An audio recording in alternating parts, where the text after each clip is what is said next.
Peperangan Badar ialah peperangan yang paling utama dan paling penting. Weh, korang.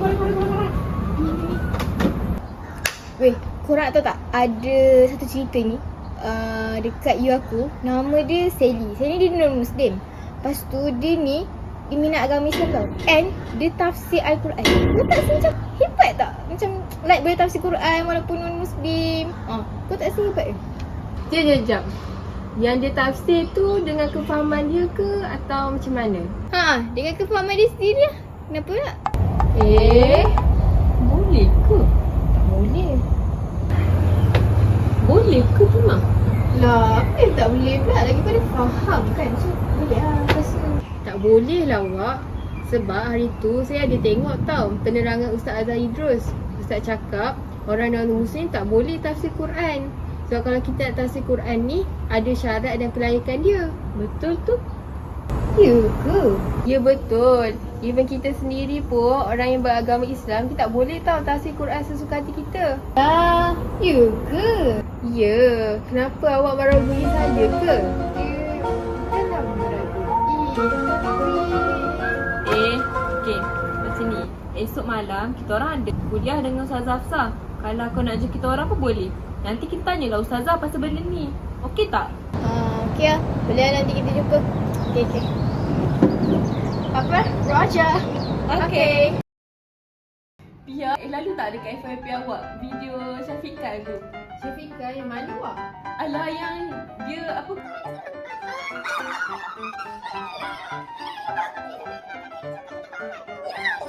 Ya ada tu.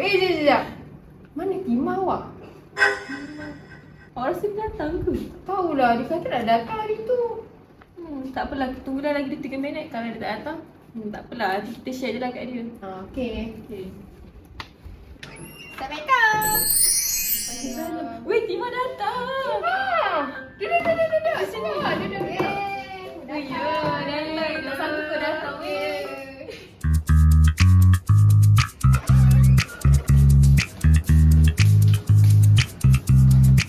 Assalamualaikum kelas. Semua sihat hari ni? Okey, hari ni kita akan belajar pasal perbezaan tafsir dan tadabbur Al-Quran. Okey, ada siapa-siapa tak yang boleh bagi tahu Ustazah apa perbezaan tafsir dan tadabbur Al-Quran? Mengikut kefahaman korang lah, apa yang korang faham selama ni. Apa perbezaan tafsir dan tadabbur Al-Quran? Ustazah, apa yang saya faham, tadabbur ni kita menghayati ayat-ayat Quran. Kalau tafsir pula kita mendalami ayat-ayat Quran tu. Betul ke Ustazah? Okey, betul Dato' Alfa, cuma kurang tepat. Tak apa Ustazah simpulkan. Okey, perbezaan tafsir dengan tadabbur ni kita boleh tengok daripada sudut mana lah. Okey, tafsir tu bermaksud dari sudut bahasa, penerangan dan penjelasan tentang Al-Quran tu sendirilah. Kalau dari sudut syarak pula, Imam Az-Zarkashi bagi tahu yang tafsir Quran ni adalah satu bidang ilmu yang diketahui dengan bila kita mentafsir Al-Quran ni, kita dapat faham berkenaan berkaitan dengan kitab Allah Ta'ala, berkaitan dengan Al-Quran yang diturunkan kepada Nabi Muhammad SAW. Okey, untuk mentafsir Quran, kita kena ada penguasaan ilmu dari sudut bahasa Arab, ilmu nahwu saraf, penerangan ayat, asbabun nuzul, sebab turunnya sesuatu ayat dalam Al-Quran, ayat-ayat yang dinasah dan dimasukkan, ayat yang pencarian hukum hakam berkaitan dengan usul fiqh dan sebagainya melalui pentafsiran Al-Quran. Manakala untuk tadabbur pula, tadabbur ni kita boleh katakan macam terjemahan lah tafsir Al-Quran yang kita selalu baca tu. Itu macam tadabbur adalah terjemahan Al-Quran tu sendiri, iaitu merupakan usaha kita untuk mencari makna di sebalik zahir sesuatu perkara. Maksudnya kita baca ayat tu, okey, apa yang diterjemahkan, terjemahan biasa macam tu lah, bukan sesuatu yang kita tengok tersiratnya. Itu hanyalah apa yang kita nampak tu, yang kita nampak dalam Al-Quran dan terjemahan itu adalah bermaksud tadabbur. Kita akan teruskan kepada siapa tafsir dan tadabbur ni diwajibkan. Okey, tadabbur ni dia diwajibkan kepada semua orang Islam. Bila kita baca Quran tu kan, wajib atas kita untuk faham apa yang kita baca. Jadi tadabbur ni dia tak memerlukan apa-apa syarat untuk kita faham itulah Al-Quran tu, tak memerlukan apa-apa syarat yang tertentu. Dan kita hanya membaca Al-Quran tu, kita faham tu secara umum sahaja. Kita tak tengok kepada sebab penurunan ayat sesuatu ayat tu, kita tak tengok yang tu, kita hanya just faham apa yang kita nampak, kita terjemahkan, itu sahaja yang itu adalah tadabbur. Jadi yang tadabbur tu diwajibkan kepada setiap orang Islam. Dalam Al-Quran Allah ada sebut dalam surah Al-Qamar ayat ke-17, walaqad yassarnal Qur'ana lidzikri fahal min muddakir. Allah jadikan Quran tu sangat mudah. Jadi senanglah untuk kita sebagai orang Islam untuk faham. Jadi itu adalah tadabbur. Untuk tafsir pula, tafsir ni dia mesti dalam golongan orang-orang yang berautoriti, orang-orang yang cukup syarat dia, orang-orang yang mempunyai autoriti lah dari segi kelayakan dia untuk mentafsirkan sesuatu ayat. Sebab ulama-ulama sendiri pun dia telah meletakkan syarat-syarat yang ketat untuk kita penuhi sebelum kita boleh untuk tafsirkan Al-Quran itu. Jadi sebagai ulama salaf, bila dia nak tafsirkan sesuatu ayat, diorang sangat takut sebab takut apa yang diorang keluarkan tu salah dengan apa yang sebenarnya Al-Quran nak maksudkan. Jadi ulama salaf sangat teliti dan berhati-hatilah ketika diorang nak mengeluarkan sesuatu tafsir berdasarkan ayat tersebut. Jenis tafsir yang digunakan oleh para mufassirin ni, orang-orang yang ulama tafsir ni ada dua, diorang bahagikan kepada dua, iaitu yang pertama adalah tafsir bil maksur dan tafsir bil ra'yi.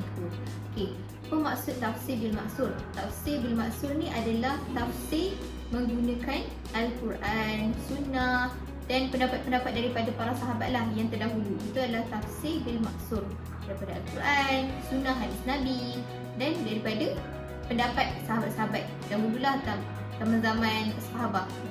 Tapi kalau untuk tafsir bil ra'yi, tafsir bermaksud tafsir dengan ijtihad. Ijtihad siapa? Ijtihad para ulama tafsir lah. Okey, tafsir ni diorang buat menggunakan ijtihad para ulama. Diorang berjumpa antara ulama tu dan diorang berijtihad lah. Bila diorang tafsirkan tu, diorang mengikut semua sekali pandangan. Jadi mengikut pandangan para ulama tafsir yang berautoriti, yang punya kelayakan untuk mentafsir Al-Quran. Dia semua faham tak apa yang Ustazah terangkan beserta hari ni? Faham Ustazah? Alhamdulillah, baguslah kalau semua faham. Okey, ada siapa yang ada soalan nak tanya ke Ustazah sebelum Ustazah akhirkan kelas kita hari ni?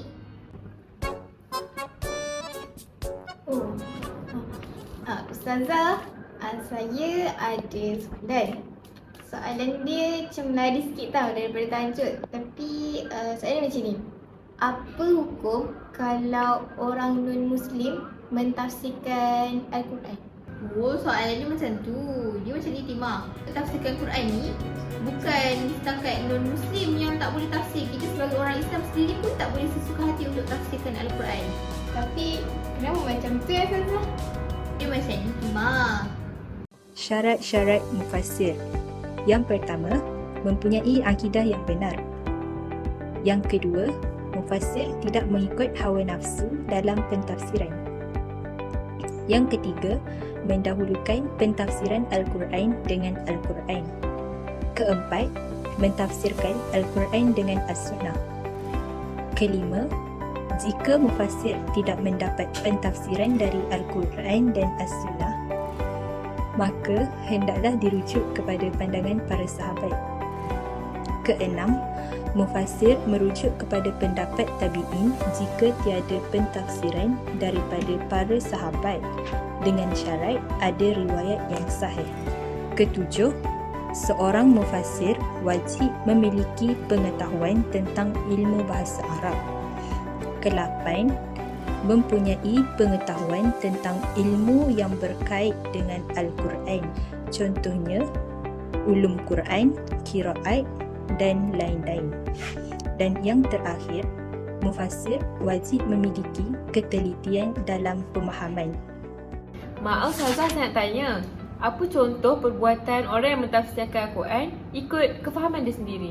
Contoh perbuatan mentafsir Al-Quran dengan menggunakan akal fikiran sendiri.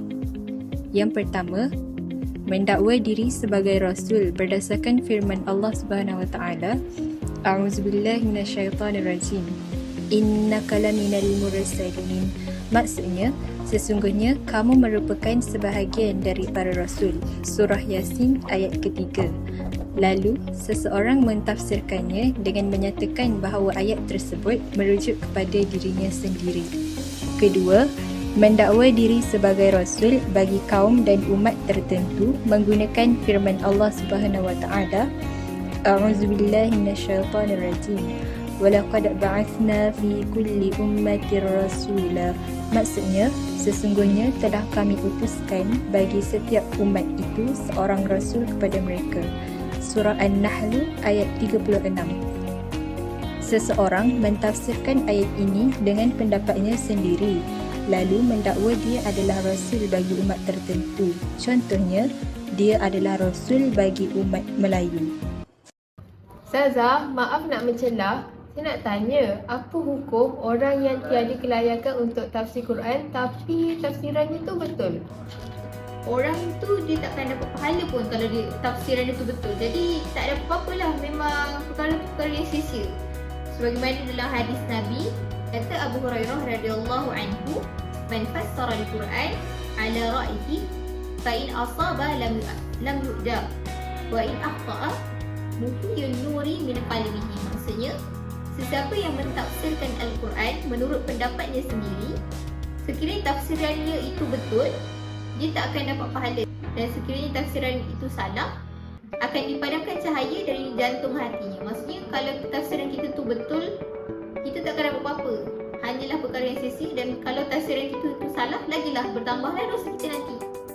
Oh, faham Ustazah. Jadi maksudnya kalau orang Islam ataupun orang bukan Islam, dia orang tak boleh tafsir Quran kecuali ikut syarat syarat pentafsir tu cukup syarat. Contoh kan Ustazah? Ahsanti, pandai anak-anak murid Ustazah. Okey. Masa pun dah nak habis lah. Okey, disebabkan masa sangat mencuburi kelas kita pada hari ini, Ustazah akan habiskan kelas kita. Tapi sebelum Ustazah habiskan kelas, Ustazah nak ajar kamu semua satu doa yang korang boleh amalkan dalam kehidupan seharian korang lah. Okey, kita dengar sama-sama Bismillahirrahmanirrahim. Allahumma ja'alil Qur'ana rabi'a qulubina wa nura sudurina wa jalaa ahzanina wa dhihaba humumina. Amin. Okey kelas, terima kasih semua. Ustazah. Assalamualaikum. Assalamualaikum. Sana Timah, faham tak penerangan Ustazah Hafsah tadi? Alhamdulillah, aku dah faham dah sekarang. So, babi aku nak bagi tahu saya Dila yang pasal sunyi ni macam penting lah ni kan. Timah, nanti kalau ada lagi kelas macam ni, jom ajar sekali. InsyaAllah, banyak faedah dia. InsyaAllah aku jangan.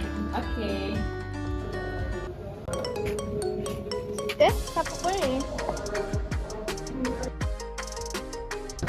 Hello Sally. Ya, aku baru nak call kau ni. Aku nak